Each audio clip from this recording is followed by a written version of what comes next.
بسم اللہ الرحمن الرحیم نحمدہ و نصلی علی رسولہ الکریم اما بعد۔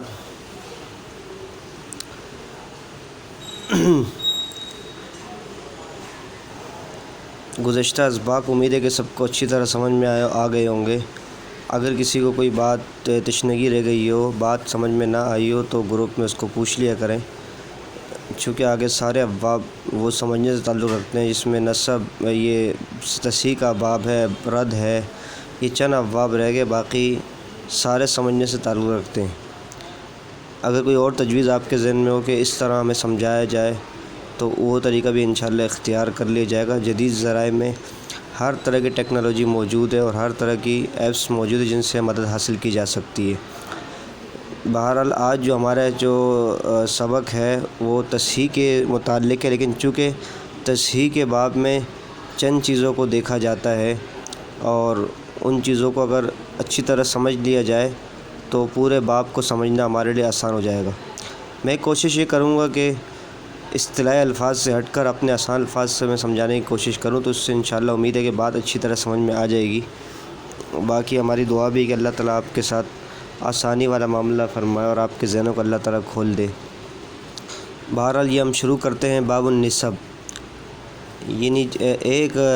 جتنے بھی گنتی کے اعداد ہوتے ہیں ان کے آپس کے درمیان چند نسبتیں ہوتی ہیں،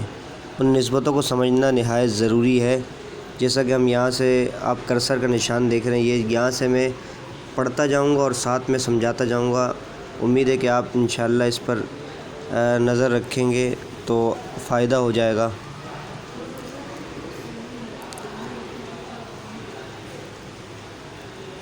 ان نسبتوں کو یاد کرنا بہت ضروری ہے۔ اگر نسبت کی یاد نہیں رہی اور ہمیں تو آگے تصحیح کے جو باب آئے گا اس کے اندر انتہائی مشکلات کا سامنا کرنا پڑے گا۔ ویسے تصحیح کا باب اتنا مشکل بھی نہیں ہے، لیکن نسبتیں یاد نہ ہونے کی وجہ سے پھر غلطی کر لی جاتی ہے۔ تو یہ جب بھی اوپر آپ دیکھیں کہ ہر دو عدد کے درمیان چار نسبتوں میں سے کسی ایک نسبت کا ہونا ضروری ہے، اور وہ کوئی نہ کوئی ایک نسبت ہوگی، جن میں سے پہلی نسبت وہ تماثل ہے، دوسری تداخل ہے، تیسری توافق ہے، چوتھی تباین ہے۔ میں پہلے ان کو سمجھانے کے بعد پھر ان کے جو نام رکھے گئے ہیں ان کی بھی وضاحت کروں گا کہ تماثل کس مناسبت سے رکھا گیا ہے، تداخل کس مناسبت سے رکھا گیا ہے، توافق اور تباین اسی طرح اس کی وضاحت بھی ہوگی۔ تو نمبر ایک یہ ہے کہ اگر دو عدد مساوی ہوں، یعنی برابر ہوں، ہم مثل ہوں، تو ان میں نسبت تماثل کی ہوگی، یعنی بالکل دونوں دیکھنے میں ایک جیسے ہوں، جیسے کہ 2 اور 2، پھر بریکٹ میں 3 اور 3 لکھا ہے، اور اس کے بعد پھر 4 اور 4۔ اب دیکھیں دونوں تماثل ہیں، ہم مثل ہیں، اس لیے یہ تماثل کہلائے گی۔ دوسری نسبت اگر دو عدد میں سے ایک عدد چھوٹا ہے اور دوسرا عدد بڑا ہے، اور چھوٹا عدد بڑے کو فنا کر دے، یعنی اس کو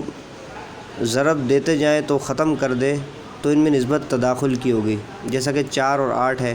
اب 4 چھوٹا عدد ہے، 8 بڑا ہے، تو یہ 4 ہے، یہ 8 کو فنا کر دیتا ہے، 4 ایکم 4، 4 دونی 8۔ تو 2 مرتبہ ہم نے پڑھا تو بالکل ختم ہو گیا، ایک مرتبہ میں 4 ختم، دوسری مرتبہ 8 بالکل فنا ہو گیا۔ اسی طرح 8 ایکم 8، 8 دونی 16، 8 نے 16 کو ختم کر دیا، 6 ایکم 6، 6 دونی 12، یہ ختم کر دیا۔ ہم نے تو بچپن سے پہاڑے اسی طرح یاد کی، جو آج کل جو جدید ذرائع کے ذریعے جو یاد کرائے جاتے ہیں جدید طریقے سے، 2 1 = 2، 2 4 = 2، 2 = 4، تو یہ طریقہ زبان پہ نہیں چڑھا ہوا، اس لیے اس طریقے سے میں سمجھاؤں گا آپ کو۔ اب یہاں وضاحت بھی آگے لکھی ہے کہ یہاں 3 اور 9 میں دیکھیں کہ ہم نے 9 سے 3 کو 3 مرتبہ نکالا تو آخر میں کچھ نہیں بچا، یعنی گویا کہ 3 ایکم 3، ایک 3 نکل گیا، 3 دونی 6، 6 نکل گیا، 3 3 9، تو 3 مرتبہ ہم 3 کو 9 سے نکالا تو یہ بالکل 9 فنا ہو گیا۔ فنا کا مطلب ہے چھوٹا عدد بڑے کو ختم کر دے۔ میں تو اس کو آسان الفاظ میں سمجھاتا ہوں کہ آپ اگر ایسا ہو کہ 2 عدد میں سے چھوٹا عدد کا پاڑا اتنی مرتبہ پڑھیں کہ وہ بڑے عدد تک پہنچ جائے اور فٹ بیٹھ رہا ہو اس تک۔ مثال کے طور پر 3 اور 30 ہے، تو اب 3 کا پاڑا 10 مرتبہ پڑھیں گے، 3 دائیں 30، تو یہ بالکل ختم ہو رہا ہے۔ یعنی کوئی چھوٹا عدد ایسا ہو کہ جب اس کا پہاڑا پڑھتا جائے تو پہاڑا پڑھنے کے دوران چاہے وہ 10 سے زیادہ کا مرتبہ پہاڑا کیوں نہ پڑھنا پڑے، تو اس دوران وہ بڑے عدد کو ختم کر دے، تو یہ دوسری نسبت ہے جس کا نام تداخل ہے۔ تماثل کو تماثل اس لیے کہتے ہیں کہ جو کہ دو عدد ہم مثل ہوتے ہیں، اور تداخل کو تداخل اس لیے کہتے ہیں چونکہ ان میں سے ایک عدد جو ہوتا ہے دوسرے عدد میں داخل ہو جاتا ہے، یعنی پاڑا پڑھتے پڑھتے 4 کو دیکھیں، وہ پاڑا پڑھا 4 × 4 4 × 8، اس طرح وہ دوسرے کے اندر داخل ہو کر اس کو بالکل ختم کر دیا، اس نسبت سے اس کو تداخل کہا جاتا ہے۔ اور تیسری چیز ہمارے پاس اس وقت ہے، وہ ہمارے سامنے وہ یہ توافق ہے۔ توافق کی تعریف یہ ہے، جہاں پر کرسر چل رہا ہے کہ اگر دو عدد میں سے ایک چھوٹا ہے اور ایک بڑا ہے، لیکن چھوٹا بڑے کو فنا نہیں کر سکے، یعنی چھوٹے کو بڑے سے نکالتے جائیں تو آخر میں کچھ بچ جائے، تو کوئی تیسرا عدد لیکن اگر کوئی تیسرا عدد ہے جو چھوٹے اور بڑے دونوں کو فنا کر دیں تو یہ نسبت توافق کی ہوگی۔ یعنی تداخل میں تو یہ تھا کہ چھوٹا عدد ہی بڑے عدد کو ڈائریکٹ ختم کر رہا تھا، اور پاڑا پلٹے جائیں تو پاڑے کے اندر وہ بڑا عدد آ جاتا تھا، تو یہ تداخل ہے۔ لیکن یہاں پر یہ کہ چھوٹے عدد کا اگر پاڑا پڑھیں گے تو بڑا عدد بالکل فکس نہیں کٹ رہا ہوگا، یا تو اس سے اوپر بڑھ جائے گا، جیسا کہ 6 اور 9 میں 6 کا پاڑا ڈبل پڑا تو 6 × 12 ہو جائے گا، تو جب کہ پورا نہیں کاٹ رہا۔ تو اس صورت میں یہ چھوٹا عدد تو بڑے کو نہ کاٹ رہا، لیکن کوئی تیسرا عدد ایسا جو دونوں کو کاٹ رہا ہو۔ اب اس مثال میں ہم دیکھیں کہ مثال کے طور پہ جو میں جہاں کرسر چل رہا ہے 6 اور 10 ہے، یا 8 اور 12 ہے، اسی طرح 6 اور 9 ہے، 9 اور 12 ہے۔ اب یہاں پر ہم صرف دیکھتے ہیں کہ 9 اور 12 میں ہم سمجھتے ہیں کہ یہاں پر 12 کو یہ فنا نہیں کر رہا، بالکل ختم نہیں کر رہا۔ 9 × 9 9 دونی 18 ہو جائے گا، جبکہ یہ 12 سے بہت بڑھ رہا ہے۔ لیکن تیسرا عدد جو کہ 3 ہے وہ دونوں کو فنا کر رہا ہے، یعنی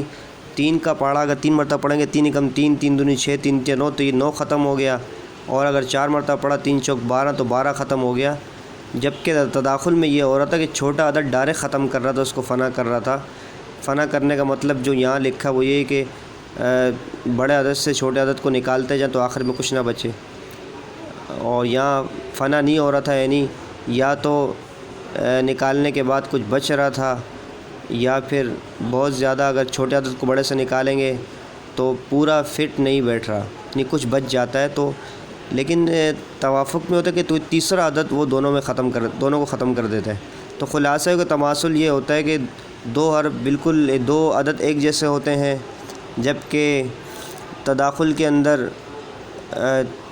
تماثل میں ایک جیسے تداخل کے اندر چھوٹا عدد بڑے کو ختم کر دیتا ہے پاڑا پڑھتے جائیں، اور توافق کے اندر چھوٹا عدد بڑے کو ختم نہیں کرتا بلکہ کوئی تیسرا عدد آگے دونوں کو ختم کر سکتا ہے، تو یہ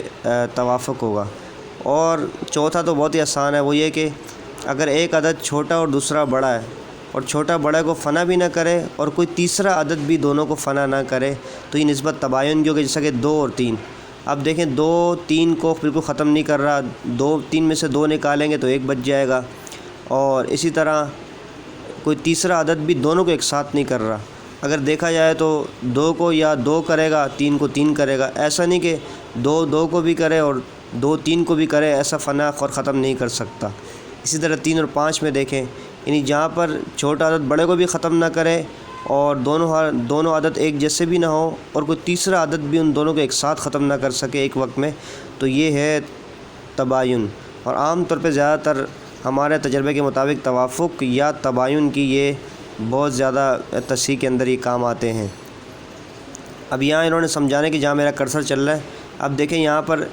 7 اور 9 کو لے لیتے ہیں، اور یہاں 7 اور 9 یہ چھوٹے اور بڑے عدد ہیں، اور چھوٹا عدد بڑے کو ختم نہیں کرتا اور نہ ہی تیسرا کوئی عدد ان کو فنا کرتا ہے، لہذا نسبت تباین کی ہوگی۔ یہاں ایک بطور فائدہ ہے، یہ جو کتاب جو میں آپ کے سامنے یہ پڑھ رہا ہوں، یہ تحریر لکھی ہوئی ہے اصول یہ سراجی کو دیکھتے ہوئے اسی کے مطابق لکھی گئی ہے، تو اسی ترتیب پہ تو یہ سراجی کے اندر بھی یہی تحریر لکھا ہے، فن میراث میں عدد ما فوق الواحد، یعنی جو ایک کو عدد شمار نہیں کرتے فن میراث میں ایک سے اوپر والے کو عدد شمار کرتے ہیں، یعنی گویا کہ ایک عدد نہیں ہے بلکہ عدد وہ جو اکائیوں سے مرکب ہو، یعنی ما فوق الواحد ہو، یعنی کم سے کم اس میں کچھ اجزاء ہوں۔ اور اس کو پہچاننے کا طریقہ یعنی گویا کہ دیگر الفاظ سے یہ کر سکتے ہیں جو آگے آ رہا ہے، جہاں کرسا چل رہا ہے کہ اپنے افراد قریبہ اور بعیدہ کا نصف اور آدھا ہو۔ مثال کے طور پہ 3 ہے، 3 کا افراد قریبہ یعنی جو اس سے پہلے کا ہے وہ 2 ہے، اور 3 کے بعد کا جو ہے وہ 4 ہے۔ اب 4 اور 2 کو جمع کریں تو 6 بن گیا، 6 کا آدھا 3 ہے۔ تو اس طرح جتنے بھی اعداد ہیں 5 کو لے لیں، 5 کے جو قریب ہے وہ 4 ہے، جو بعید ہے وہ 6 ہے، 6 اور 4 10، اور 10 کا آدھا 5۔ آپ جتنے کو بھی لے لیں، 10 کو لے لیں،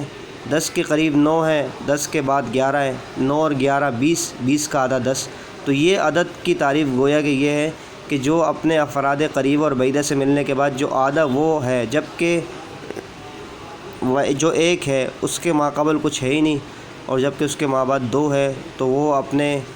افراد کا آدھا نہیں بن رہا، اس لیے اس کو فرد شمار نہیں کر رہے۔ گویا کہ خلاصہ یہ ہوا آپ کے سامنے کہ نسب اربع جو ہیں ان کا خلاصہ ہے کہ ہر 2 عدد 2 حال سے خالی نہیں، یا تو ان میں نسبت تساوی کی ہوگی یعنی دونوں ہم مثل ہوں گے،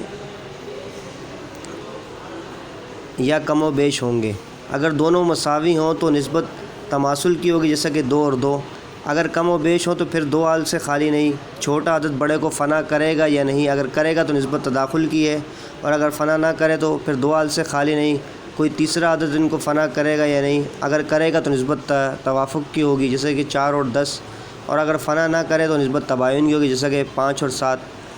اور آگے یہ بات پوری کر کے سبق ختم کرتے ہیں کہ تقسیم توافق، یعنی توافق کے اندر خاص طور پہ یہ بات پائی جاتی ہے جو نیچے آ رہی ہے کہ جن 2 عدد کے درمیان نسبت توافق کی ہو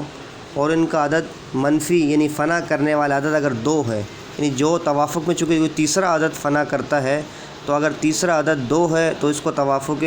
نصفی کہیں گے، اور اگر وہ 3 ہے تو پھر توافق ثلثی، اگر وہ 4 ہے تو ربعی، پھر 5 ہے تو خمسی، اور 6 سدسی، اور 11 ہو تو توافق بجزء من 11، 12 ہو تو پھر توافق بجزء من 12 کہیں گے۔ یعنی گویا کہ توافق کے اندر چونکہ کوئی تیسرا فرد وہ دونوں کو تیسرا عدد ختم کر رہا ہوتا ہے، تو جو تیسرا عدد ختم کرنے والا ہوگا اسی کے اعتبار سے اس کا نام رکھا جائے گا۔ جیسا کہ پہلی مثال میں 6 اور 10 ہے، 6 اور 10 دونوں کو 6 10 کو ختم نہیں کرنے کہ تیسرا عدد جو 2 ہے وہ 6 کو بھی ختم کر رہا ہے کہ 2 × 2 2 × 4 2 × 6 3 مرتبہ پڑھا، اس طرح 10 کو بھی 5 مرتبہ پڑھنے میں ختم کر رہا ہے، لیکن ختم کرنے والا عدد جو 2 ہے اس لیے توافق نصفی ہے۔ اگر تو 3 ہے جیسے کہ 6 کو بھی ختم کر رہا ہے، 9 کو بھی، تو ثلثی ہوگا۔ اگر 4 ہے یہ 8 کو ختم اور 12 کو ربعی ہے۔ اسی طرح 5 یہ 10 کو بھی ختم کر رہا ہے، 15 کو بھی، تو خمسی ہے۔ 6 ہے یہ 12 کو اور 18 کو ختم کر رہا ہے، سدسی ہے۔ یہ 7 ہے یہ 14 کو اور 21 کو ختم، تو یہ سبعی ہے۔ اسی طرح 8 ہے، 8 × 8 8 × 16، یہ 16 کو بھی ختم کر رہا ہے، تو یہ تیسرا عدد جو 8 ہے یہ 24 کو بھی، تو یہ ثمنی ہے۔ اسی طرح 9 ہے یہ 18 اور 27 کو ختم کر رہا ہے، تو یہ تسعی ہے۔ تو یہ 10 ہے یہ 20 اور 30 کو تو عشری ہے۔ اسی طرح 11 ہے یہ 22 کو اور 33 کو ختم کر رہا ہے، تو بجزء من 11۔ اسی طرح 24 اور 36 کو 12 ختم کر رہا ہے، بجزء من 12۔ اور اس طرح 26 اور 39 ہے یہ 13 ہے، تو یہ آگے اس طرح چلتا رہے گا۔ یہ آج کا ہمارا سبق ہے۔ امید ہے کہ ساری بات سمجھ میں آئے گی۔ جو بات سمجھ میں نہ آئے تو آپ لازمی پوچھیں، تاکہ آگے جو تصحیح کے قواعد آئیں گے کوئی ایک بات بھی سمجھ میں نہ آئی تو تصحیح کرنا ہمارے لیے مشکل ہو جائے گا۔ اللہ تعالیٰ ان تمام اسباق کو ہمیں اچھی طرح سمجھنے والا بنائے اور ان کو دین کی خاطر سیکھنے اور سمجھنے والا بنائے۔ وآخر دعوانا الحمدللہ رب العالمین۔